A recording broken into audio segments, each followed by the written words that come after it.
Welcome back to the Freedom Lounge.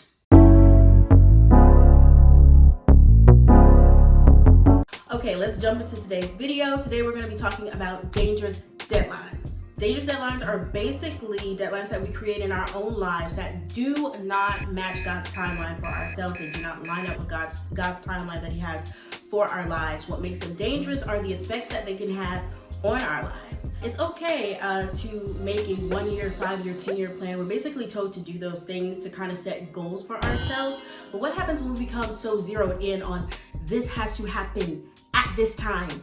It must happen. I must be married at this age. I must have a child at this time. I must be this far in my career at this time. And then what happens when that time comes and we don't see those results? They can be very detrimental to ourselves, to our mental health, our emotions, our relationships, everything. We're going to take a look at a story in the Bible of somebody who God had promised some amazing and awesome things, and then those whole dangerous deadlines got in the way and caused them to do some things that they should never have done. We're talking about Abraham today. So the story of Abraham starts in Genesis 12. You can go ahead and read that story for yourself. It's a really good story full of faith and trust in God and just seeing God's faithfulness. I really love the story of Abraham. It always just, gives my faith a boost. So go ahead and check that out. Basically, we know Abraham was called from the land of his father and told to go to a land that God promised him. God promised him all these amazing things. He said, I'm going to make your name great. You'll be a blessed nation. I'm going to give you descendants. They're going to be as much as the stars in the sky, the sands on the ground, all these awesome things, right? The problem with that was Abraham did not have any children, okay? Abraham did not have any children, and Sarah, she wasn't having any babies. Like it just wasn't happening for them. Back in the day, they didn't have IVF, they didn't have surrogacy. So when you couldn't have a child back in the day, you just could not have a child. But God was promising him these things through his descendants that he was going to give him. When God initially made these promises to Abraham, he did not give Abraham a deadline. He did not give him a date and say, by this time, this is going to happen. When he initially spoke to Abraham about these things. And he was constantly speaking like, yeah, I'm gonna make you this and that, and you're gonna have this and that, but he never told him a date. Do you know how frustrating that can be? And I'm pretty sure you do. God has promised me some things, and it's been some years, and I still have not seen them. Like, they still have not come from me, but still I trust God, and I know God's going to be faithful to his word, as he always is. Like, there are things that God has promised me that I've already received. I've already seen his faithfulness in those areas. So I choose to believe him and believe that he's going to come through.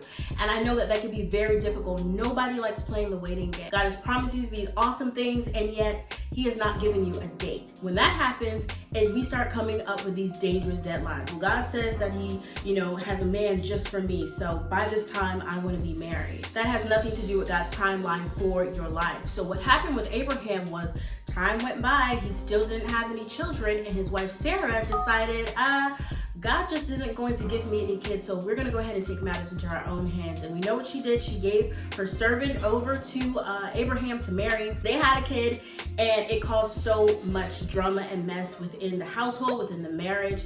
Sarah wasn't happy, Abraham wasn't happy, Hagar wasn't happy, Ishmael wasn't happy, nobody was happy. And that was simply because she chose to take matters into her own hands. Sarah may not have said, okay, by this time I want to do this, but anyway, I believe that there was a mental, deadline, like, okay, I'm this old, it just isn't going to happen at this point, so let me go ahead and help God out with the promise. We cannot do that. We cannot help God out with the promises that he has spoken over our lives, because what that ends up doing is you end up getting a whole bunch of Ishmaels running around here, which are basically things that were not a part of God's timeline, which is not a part of God's plan, his will for your life, and it causes so much issues in your life. Now, Abraham was 86 years old when Ishmael was born. And when the promise, which was Isaac, was finally born, Abraham was 100 years old. So there was 14 years, over a decade, about a decade and a half before Abraham actually seen the promise of God after he had taken matters into his own hands.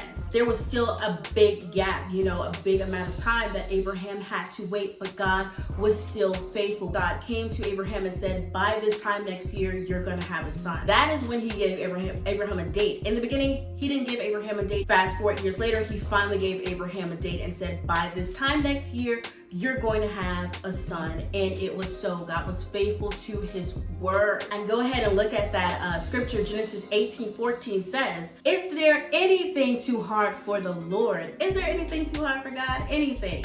No, absolutely not. At the appointed time, I will return to you according to the time of life, and Sarah shall have a son. God is saying, is there anything too hard for him? Anything? No, you don't need to help him. You don't need to try and play God, help him with the promises. He doesn't need any help. Like, he does not. He's God. Like, all we have to do is learn how to wait on God. It can be frustrating sometimes. Like I said, God has promised me some things and I still have not seen that. And it can be so frustrating. Like, oh my gosh. But I have to trust that God is going to be faithful. Just like he's been faithful for me in the past with things. There are things that I prayed about. Literally, living in those blessings right now, living in those answered prayers right now.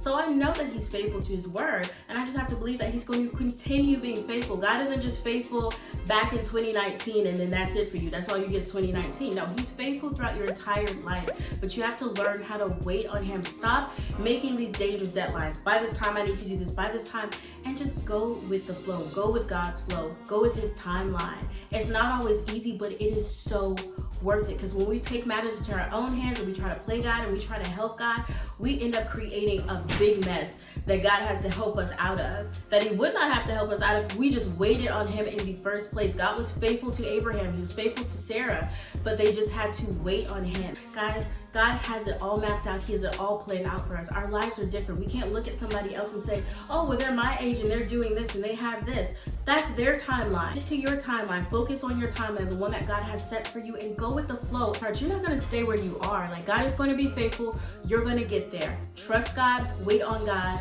I pray that this video encouraged you. I pray that it just gave you the motivation to continue to wait on God. Continue to be faithful in your waiting, and just know that he's going to come through for you.